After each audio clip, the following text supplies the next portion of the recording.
కూడా వణికిపోయింది. ఓహో, ఎంత రాకెట్ సైన్స్ వచ్చినా, చంద్రమండలం మీద అడుగుపెట్టినా, మనిషిని సృష్టించేటువంటి శాస్త్ర విజ్ఞానం వచ్చినా ప్రకృతిని మాత్రం శాసించగలిగే శక్తికి మనిషికి రాలేదని చెప్పి అర్థమైంది ఎప్పుడు అంటే ఇవాళ ఆనాడు మనం వణికిపోయినటువంటి కరోనా సందర్భం. అది మొట్టమొదటిగా కరోనా చైనాలో వచ్చినప్పుడు 1000 పడకల ఆసుపత్రి 30 రోజులలో ఎస్టాబ్లిష్ చేసి ఆ పేషెంట్లకు ట్రీట్మెంట్ ఇస్తున్నప్పుడు ప్రపంచంలో ఉన్న చాలా దేశాలు మాట్లాడుకున్న మాట ఏంటంటే, చైనా కాబట్టి 30 రోజులు నిర్మాణం చేయగలిగింది, చైనా కాబట్టి కరోనాను కంట్రోల్ చేయగలుగుతూ ఉందని చెప్పి మాట్లాడుకున్నారు. మాట్లాడే క్రమంలో ఈ కరోనా భారతదేశంలో వస్తే శవాల గుట్టలైతే అని చెప్పి మాట్లాడిండ్రు. కానీ భారతదేశంలో శవాల గుట్టలు కాలే. American president, Britain president, Iran అధ్యక్షులు వణికిపోయినరు. ఓ భగవంతుడా మా ప్రజల్ని కాపాడమని చెప్పి వేడుకున్నది అమెరికన్ ప్రెసిడెంట్, బ్రిటన్ ప్రెసిడెంట్. కానీ మన మోడీ గారు మాత్రం ఎప్పుడు కంటనీరు పెట్టలే. మోడీ గారు ఇప్పుడున్న ఈ సందర్భంలో భారత ప్రజానికానికి అందించవలసింది ధైర్యం తప్ప మందు లేదని చెప్పి మొట్టమొదటిగా మాట్లాడిన మహనీయుడు నరేంద్ర మోడీ గారు మాత్రమే. నాకు తెలిసి ఆ కాలంలో మీరందరూ కూడా ఇళ్ళకే పరిమితం అయిపోయింది. కొంతమంది 15 సంవత్సరాల పిల్లలు ఉండొచ్చు, కొంతమంది 20 ఏళ్ళు ఉండొచ్చు, ఇక్కడ 25 ఏళ్ళు కూడా ఉండొచ్చు. ఆనాడు అందరం కూడా ఇళ్లకు పరిమితం అయిపోయినాం. ఆనాడు ఎంత వణికిపోయినామో మనం చూసినాం. భర్త చనిపోతే భార్య చనిపోతే భర్త రాలే, నాన్న చనిపోతే పిల్లలు రాని పరిస్థితి మనం చూసినాం. అప్పుడు అనిపించింది మనిషి చచ్చిపోతే కూడా కుక్క చావేనా అని చెప్పి ఆనాడు మాట్లాడుకునే సందర్భం చూసినాం.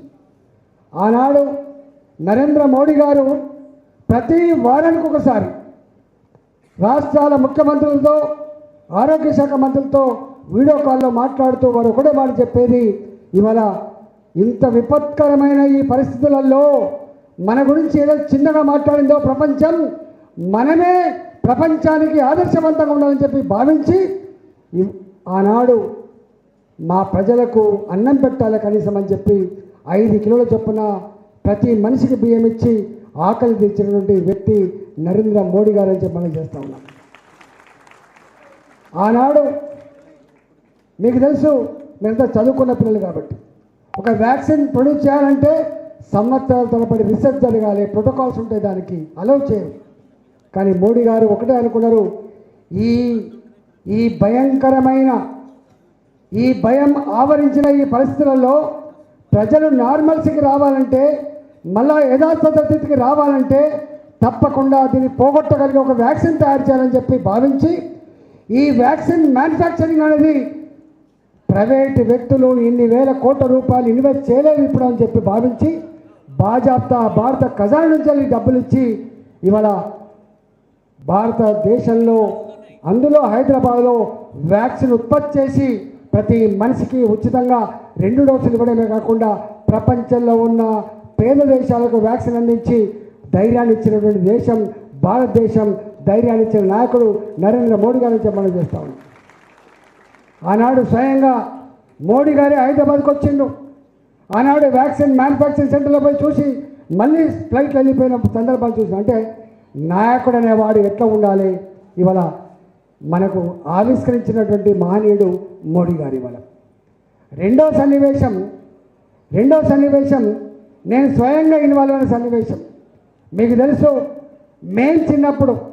మేము చిన్నప్పుడు గవర్నమెంట్ స్కూల్లో చదువుతున్నప్పుడు మధ్యాహ్న భోజనం ఓ అమెరికా గడక రవ్వని పంపితే, గోధుమ రవ్వని పంపితే, అమెరికా డాల్డాని పంపితే దాంతో వండి పెట్టేది మాలాంటి వాళ్ళకు మధ్యాహ్నం పిల్లలకు భోజనం.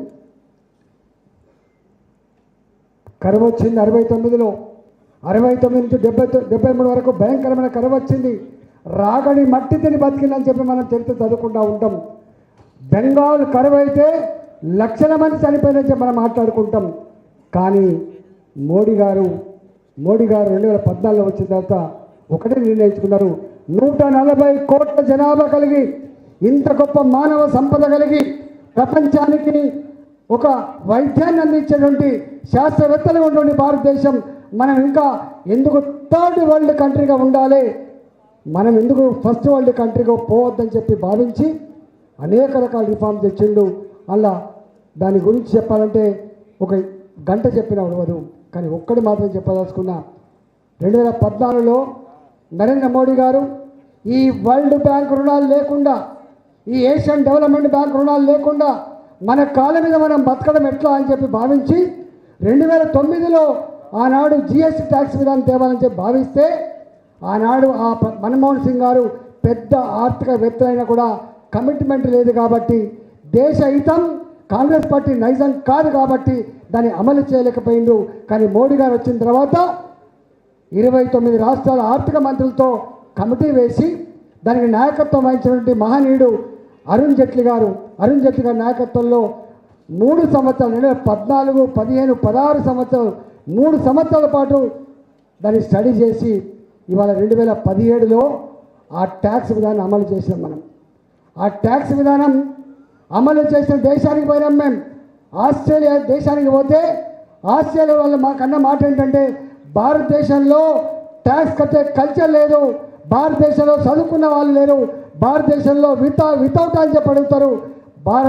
ఇలా మాలాంటి దేశంలోనే ఈ ట్యాక్స్ విధానం అమలు చేస్తే మా దేశంలో ఆ ప్రభుత్వం ఓడిపోయింది, మరి మోడీ గారు ఏమనుకుంటున్నారని చెప్పి అడిగారు.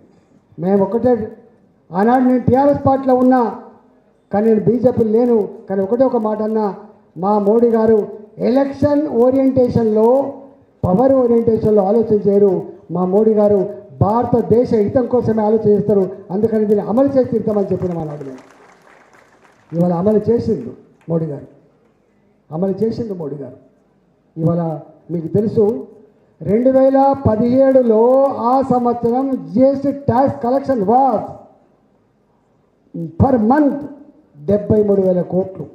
ఇవాళ జిఎస్టీ ట్యాక్స్ కలెక్షన్ ఈ నెల, పోయిన నెల 2,40,000 కోట్ల రూపాయలు మనం చేస్తున్నాం.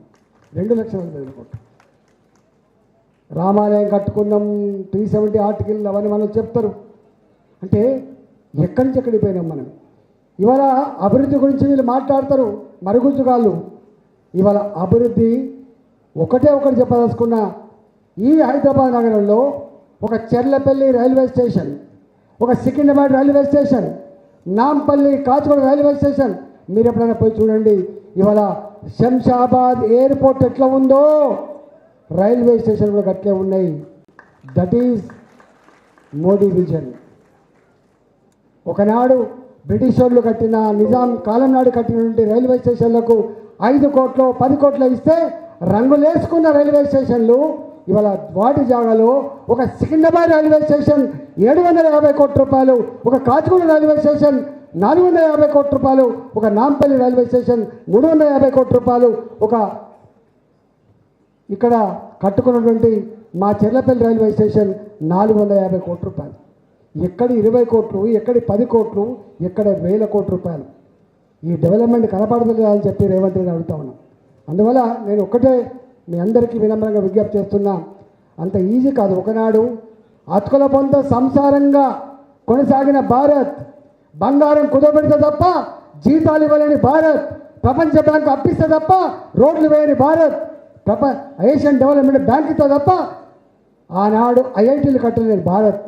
ఇవాళ 2014 పూర్వం ఎన్ని మెడికల్ కాలేజీలు, ఇవాళ ఎన్ని మెడికల్ కాలేజీలు ఒకసారి లెక్క తీసి చూడండి.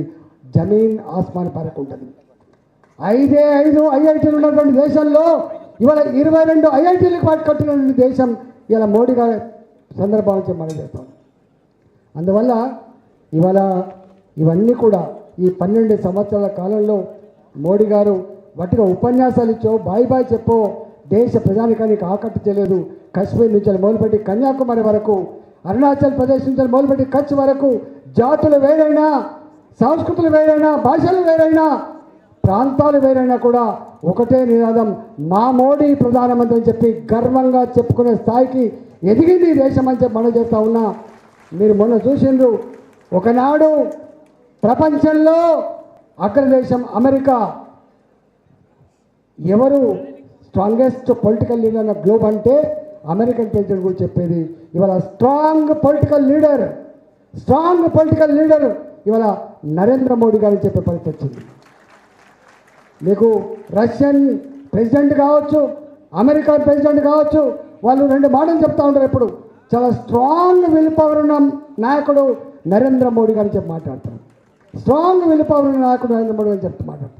మనం చూసినాం, ఒకప్పుడు మనం వంగి సలాం చేసే పరిస్థితి నుంచి మన మోడీ సంతకం పెడుతున్నప్పుడు కుర్చీ వెనుక నిలబడ్డ చరిత్ర డొనాల్డ్ ట్రంప్ది. గుర్తుపెట్టుకోండి, డొనాల్డ్ ట్రంప్ది. రష్యన్ ప్రెసిడెంట్ అన్న మాట ఏంటి?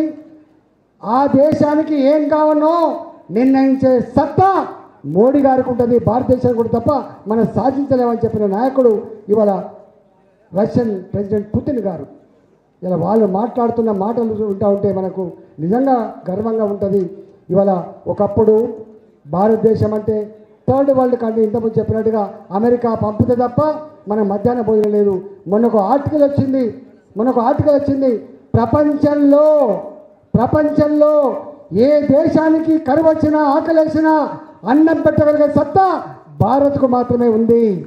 కానీ భారత్కి ఏమైనా ఆకలి అయితే అన్నం పెట్టగలిగే సత్తా, ఆదుకునే సత్తా ఎవరికి లేదని చెప్పి ఆర్టికల్ రాసింది. వాళ్ళ ఆహార ధాన్యాల ఉత్పత్తులు కావచ్చు, ఇన్ఫ్రాస్ట్రక్చర్ రంగాల్లో కావచ్చు, ఫస్ట్ టైం చూసిన నేను 2024, 2025, 2026లో 4 లక్షల కోట్ల రూపాయలు నిరుద్యోగ యువతకి ఉపాధి కల్పించాలని చెప్పి మొట్టమొదటిసారిగా సమస్యను గుర్తించి దీన్ని ట్యాకిల్ చేయాలని చెప్పి ఇవాళ మేడ్ ఇన్ ఇండియా నినాదం మాత్రమే కాకుండా అది రియాలిటీ చేసిన చరిత్ర కూడా నరేంద్ర మోడీ గారి మాత్రమే.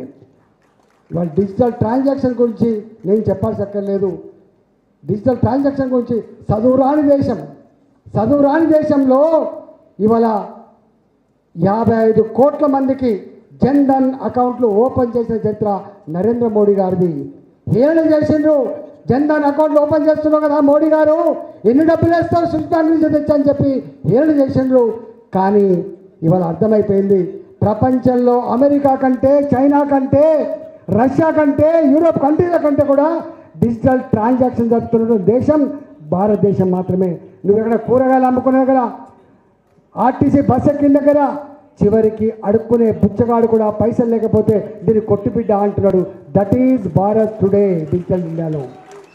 అందువల్ల ఇవాళ ఆకాశంలో అడుగుపెట్టిన, ఇవాళ రక్షణ రంగంలో విప్లవత మార్పు చేసిన ఇవన్నీ కూడా దేశమే ముందు, తర్వాతనే పార్టీ, తర్వాతనే రాజకీయం అని చెప్పి రచించుకున్న పార్టీ భారతీయ జనతా పార్టీ. కాబట్టి ఇవన్నీ మనం చేయగలుగుతున్నాం. కాబట్టి ఇవాళ చాలామంది పెద్దలు ఉన్నారు, నేను ఇంతకంటే ఎక్కువ మళ్ళీ ఎప్పుడైనా మాట్లాడుకుంటాం. కాబట్టి మీ అందరికి కూడా ఈ 12 సంవత్సరాల మోడీ గారి పరిపాలనలో వచ్చిన రెవల్యూషనరీ చేంజ్ ఏవైతుందో ప్రజల గారిని తీసుకుపోవాలి, ఇవాళ తరానికి అందించాలని చెప్పి మనం చేసి చదువుకున్న భారత్ మాతాకి